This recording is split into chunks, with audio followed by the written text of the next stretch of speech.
കൊടുങ്ങല്ലൂർ അമ്പലത്തിലെ വടക്കേ നടയിലെ വിശേഷങ്ങൾ കണ്ടാലോ? സൂര്യനക്ഷത്ര കൊടുങ്ങല്ലൂരിൻ്റെ പുതിയൊരു വീഡിയോയിലേക്ക് ഏവർക്കും സ്വാഗതം.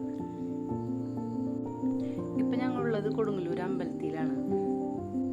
ഇന്ന് കുറച്ച് മഴ ഉണ്ടായിരുന്നു, അതുകൊണ്ട് തന്നെ തിരക്കുത്തിരി കുറവായിരുന്നു. അമ്മയെ കണ്ണിറയെ കണ്ട് തൊഴാൻ പറ്റി. എന്ത് സന്തോഷം വന്നാലും ദുഃഖം വന്നാലും ഞങ്ങൾ ആദ്യം ഇവിടെയാണ് വരാറ്. ഈ ആൽത്തറയിലൊക്കെ ഇരിക്കുമ്പോൾ എന്ത് സമാധാനമാണെന്നറിയോ. വേറെ എവിടെ പോയാലും കിട്ടാത്തൊരു പോസിറ്റീവ് എനർജിയാണ് ഇവിടെ നിന്ന് എനിക്ക് കിട്ടുന്നത്. എനിക്ക് മാത്രമല്ല, ഇവിടെ വരുന്ന എല്ലാവർക്കും ആ എനർജി ഫീൽ ചെയ്യാനാവും. അപ്പം ഇത്രേ ഉള്ളൂ ഇന്നത്തെ വീഡിയോയിലെ വിശേഷങ്ങൾ.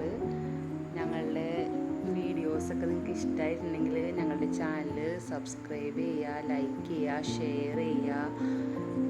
Thanks for watching.